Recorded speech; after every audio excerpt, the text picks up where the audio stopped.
ವೀಕ್ಷಕರೆಲ್ಲರಿಗೂ ಸಾಪ್ತಾಹಿಕ ಭವಿಷ್ಯವಾಣಿ ವಿಶೇಷ ಕಾರ್ಯಕ್ರಮಕ್ಕೆ ಸ್ವಾಗತ.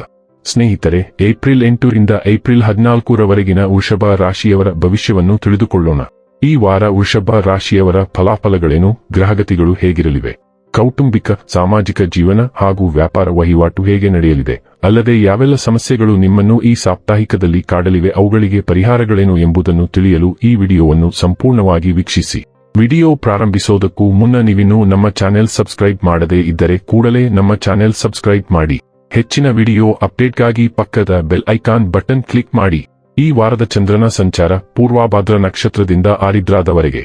ಸ್ನೇಹಿತರೆ, 12ನೇ ಮನೆಯಲ್ಲಿ ರಾಹು ಇರುವುದರಿಂದ ಈ ವಾರ ನೀವು ತುಂಬಾ ಆಯಾಸ ಅನುಭವಿಸುವಿರಿ. ಇದರಿಂದಾಗಿ ಬಯಸದಿದ್ದರೂ ಸಹ ನೀವು ಚಿಕ್ಕ ಚಿಕ್ಕ ವಿಷಯಗಳಿಗೆ ಕೋಪಗೊಳ್ಳಬಹುದು. ಇದು ಇತರರು ನಿಮ್ಮಿಂದ ಓಡಿ ಹೋಗುವಂತೆ ಮಾಡುತ್ತದೆ ಮತ್ತು ಅವರ ಬೆಂಬಲವನ್ನು ಪಡೆಯಲು ನಿಮಗೆ ಕಷ್ಟವಾಗುತ್ತದೆ.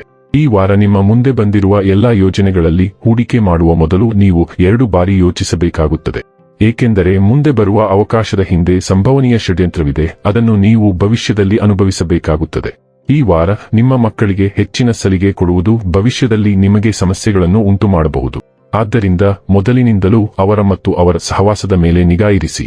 ಶನಿಯು 9ನೇ ಮನೆಯಲ್ಲಿ ಇರುವುದರಿಂದ ಈ ವಾರ ನಿಮ್ಮ ವೃತ್ತಿಪರ ಜೀವನದಲ್ಲಿ ಅನೇಕ ಹೊಸ ಸವಾಲುಗಳನ್ನು ತರಲಿದೆ. ನೀವು ಸಾಧಿಸಲು ಹೊಸ ಗುರಿಗಳನ್ನು ನೀಡಲಾಗುವುದು. ಆದ್ದರಿಂದ ಕಷ್ಟಕರ ಸಂದರ್ಭಗಳನ್ನು ತಪ್ಪಿಸಲು ನಿಮ್ಮ ಸಂಪರ್ಕಗಳನ್ನು ನೀವು ಬಳಸಬೇಕಾಗುತ್ತದೆ.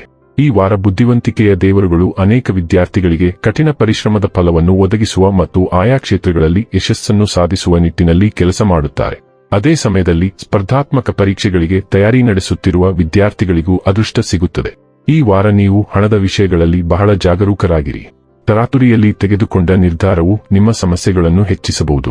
ಆರ್ಥಿಕ ನಷ್ಟದ ಸಾಧ್ಯತೆಯೂ ಇದೆ, ಆದ್ದರಿಂದ ಜಾಗ್ರತೆ ವಹಿಸಿ. ಇಂದು ಉದ್ಯೋಗ ಅಥವಾ ವ್ಯವಹಾರವಾಗಿರಲಿ, ನಿಮ್ಮ ಬಾಕಿ ಇರುವ ಕಾರ್ಯಗಳನ್ನು ಪೂರ್ಣಗೊಳಿಸಲು ಪ್ರಯತ್ನಿಸಿ. ಉದ್ಯೋಗಿಗಳಿಗೆ ವಾರದ ಆರಂಭಿಕ ದಿನಗಳು ತುಂಬಾ ಕಾರ್ಯನಿರತವಾಗಿರುತ್ತವೆ. ಈ ಅವಧಿಯಲ್ಲಿ ನಿಮ್ಮ ಕೆಲಸದ ಹೊರೆ ಅಧಿಕವಿರಲಿದೆ. ಉನ್ನತ ಅಧಿಕಾರಿಗಳ ವರ್ತನೆಯು ನಿಮಗೆ ಸಮಸ್ಯೆಗಳನ್ನು ಉಂಟುಮಾಡಬಹುದು. ವ್ಯಾಪಾರಿಗಳಿಗೆ ಈ ವಾರ ಬಹಳ ಮುಖ್ಯವಾಗಿರುತ್ತದೆ. ತಂದೆಗೆ ಆರೋಗ್ಯ ಸಮಸ್ಯೆ ಇದ್ದರೆ ತಂದೆಯ ಆರೋಗ್ಯದಲ್ಲಿ ಉತ್ತಮ ಸುಧಾರಣೆ ಕಂಡುಬರುವುದು. 11ನೇ ಮನೆ ಲಾಭ ಸ್ಥಾನದಲ್ಲಿ ಶುಕ್ರ, ರಾಹು, ಸೂರ್ಯ, ಬುಧರಿದ್ದು ನಿಮಗೆ ಹಣದ ಹರಿವು ಬಹಳ ಉತ್ತಮವಾಗಿರುತ್ತದೆ. ನಾನಾ ಮೂಲಗಳಿಂದ ಹಣದ ಸಹಾಯ ಒದಗಿ ಬರುತ್ತದೆ. ವಾರದ ಕೊನೆಯಲ್ಲಿ 2ನೇ ಮನೆಗೆ ಚಂದ್ರನ ಪ್ರವೇಶವಾದಾಗ ಮನೆಗೆ ಇಷ್ಟ ಬಂಧುಗಳ ಆಗಮನ ಮನಸ್ಸಿಗೆ ಖುಷಿ ಕೊಡುತ್ತದೆ. ವೃತ್ತಿಯಲ್ಲಿ ಏಳ್ಗೆ ಯಶಸ್ಸು ಇದೆ. ಲಾಭಸ್ಥಾನದಲ್ಲಿ ಇರುವ 4 ಗ್ರಹಗಳಿಂದ ನಿಮಗೆ ಬಹಳ ಆದಾಯ ಹಾಗೂ ಒಳ್ಳೆಯ ಹೆಸರು ಲಭಿಸುತ್ತದೆ. ಈ ವಾರದಲ್ಲಿ ಸೂರ್ಯಗ್ರಹಣದ ಭಾಗವಾಗಿ ಸಾಗುವ ಸೂರ್ಯವು ಏಪ್ರಿಲ್ 2ನೇ ವಾರದ ಪ್ರಮುಖ ಘಟನೆಯಾಗಿದೆ. ಬುಧ ಮತ್ತು ಶುಕ್ರ ಕೂಡ ಈ ಸಂಚಾರದ ಭಾಗವಾಗಲಿದ್ದಾರೆ. ಇವೆಲ್ಲವೂ ಉಪಪ್ರಜ್ಞೆ ಮನಸ್ಸಿನ 12ನೇ ಮನೆಯಲ್ಲಿ ಸಂಭವಿಸುತ್ತವೆ. ಆದ್ದರಿಂದ ನೀವು ಹೆಚ್ಚು ಸಮಯವನ್ನು ಪ್ರತ್ಯೇಕತೆ ಮತ್ತು ಬೇರ್ಪಡುವಿಕೆಯಲ್ಲಿ ಕಳೆಯುತ್ತೀರಿ.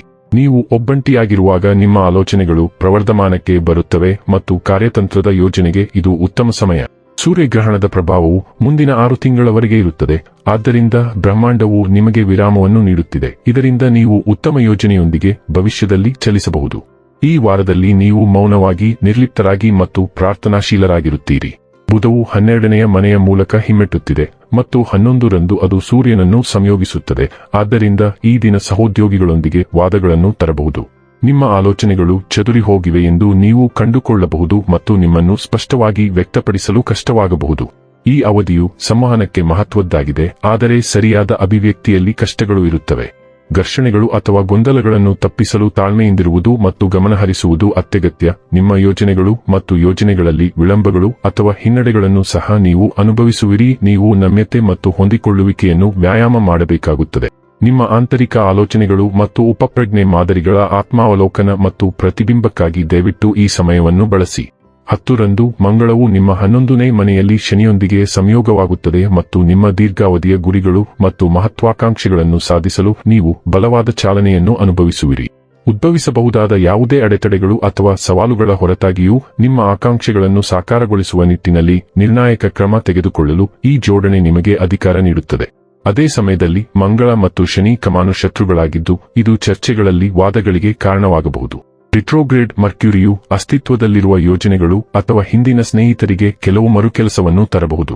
ಈ ವಾರ ಅಸೋಸಿಯೇಷನ್ಗೆ ಹೊಸ ಅವಕಾಶಗಳನ್ನು ತೋರಿಸುತ್ತದೆ, ಆದರೆ ನೀವು ತಪ್ಪು ಗುಂಪಿನ ಭಾಗವಾಗುವುದಿಲ್ಲ ಎಂದು ಖಚಿತಪಡಿಸಿಕೊಳ್ಳಿ.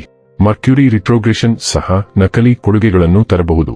ಈ ವಾರದ ಅದೃಷ್ಟ ಬಣ್ಣ ಆಕಾಶ ನೀಲಿ. ಈ ವಾರದ ಅದೃಷ್ಟ ಸಂಖ್ಯೆ 20. ಈ ವಾರದ ಅದೃಷ್ಟದ ದಿನ ಸೋಮವಾರ. ಇನ್ನು ಕೊನೆಯದಾಗಿ ಮಾಡಿಕೊಳ್ಳಬೇಕಾದ ಉಪಾಯಗಳ ಕುರಿತು ನೋಡುವುದಾದರೆ ಮಂಗಳವಾರ ಕೇತು ಗ್ರಹಕ್ಕೆ ಹವನಯಾಗವನ್ನು ಮಾಡಿ. ವೀಕ್ಷಕರೇ, ಇದಾಗಿತ್ತು ವೃಷಭ ರಾಶಿಯ ಜಾತಕದವರ ಏಪ್ರಿಲ್ 8 ರಿಂದ ಏಪ್ರಿಲ್ 14 ರವರೆಗಿನ ಫಲದ ಮಾಹಿತಿ ಇಷ್ಟವಾದರೆ ವಿಡಿಯೋವನ್ನು ಲೈಕ್ ಮತ್ತು ಶೇರ್ ಮಾಡಿ. ಹಾಗೆ ಚಾನೆಲ್ ಸಬ್ಸ್ಕ್ರೈಬ್ ಮಾಡುವುದರ ಜೊತೆಗೆ ನಿರಂತರ ವಿಡಿಯೋ ಅಪ್ಡೇಟ್ಸ್ಗಳಿಗಾಗಿ ಪಕ್ಕದ ಬೆಲ್ ಐಕಾನ್ ಕ್ಲಿಕ್ ಮಾಡಿ.